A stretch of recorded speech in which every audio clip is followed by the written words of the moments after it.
Aujourd'hui, on va clarifier quel est mon combat. Bonjour, je suis Isabelle Landry, pour ceux et celles qui ne me connaissent pas.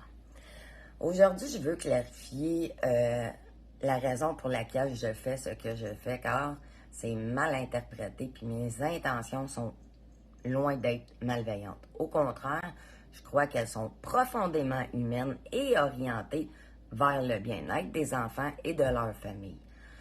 Aujourd'hui, pourquoi je m'investis autant pour protéger les tout-petits, pour préserver ce lien d'attachement si fragile et si précieux, surtout durant les premières années de vie. Depuis des années, ce que je vois, là, c'est des enfants en bas âge, parfois même de quelques semaines, quelques heures même, être retirés de leur milieu familial pour des raisons parfois justifiées, mais souvent non. Parce qu'une séparation définitive va emmener un déracinement, même inconscient, et ça va venir créer un bris dans l'attachement. Ce lien unique et essentiel qui forme dès les premières semaines de vie est mis à rude épreuve, et ça au risque de causer des séquelles durables et jusqu'à l'âge adulte. Je ne suis pas la seule à le dire. Il y a de nombreux chercheurs et experts en développement de l'enfant qui soulignent à quel point les 2 premières années de vie sont cruciales. C'est pendant cette période que l'enfant établit sa sécurité émotionnelle, qui développe sa confiance en lui-même et en les autres. Puis quand on perturbe ça, ce processus-là, on coupe ce fil fragile-là, l'enfant peut perdre ses repères.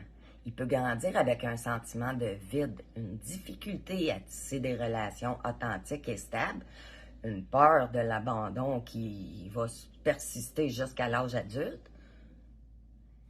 C'est donc pour ça que je me bats, pour une approche bienveillante. Parce que, oui, dans certains cas, ça existe des retraits où il faut faire vite. Correct.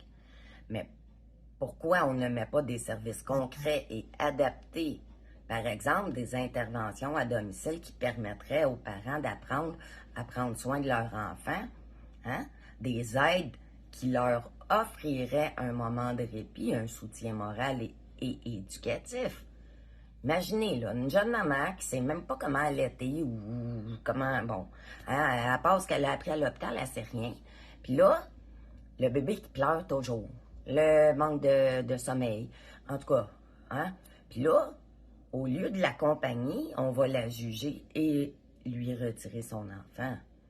Pourquoi? Personne ne l'accompagne adéquatement. Comment montrer, comment calmer son bébé, comment établir des routines apaisantes, comment elle prendre soin d'elle. Ça pourrait changer un parcours de vie. Puis moi, j'ai passé par là. Je sais c'est quoi les traumas que ça laisse derrière. Fait que pourquoi on ne donne pas des bons outils aux parents et surtout aux enfants, leur donner une vraie chance de bien se développer sans trop de trauma. Il faut éviter aussi de multiplier les placements. Ces décisions qui laissent des cicatrices invisibles, mais ils sont là pour le restant de leur jour à ces enfants-là.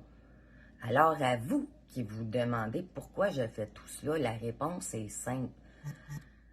Je crois que les enfants méritent mieux. Je crois qu'on peut faire autrement en accompagnant les familles et je crois que chaque pas vers une intervention plus humaine, plus respectueuse des liens familiaux est un pas vers une société plus juste, plus aimante et qui sera plus stable dans l'avenir. Merci d'avoir été là. À bientôt pour une prochaine capsule.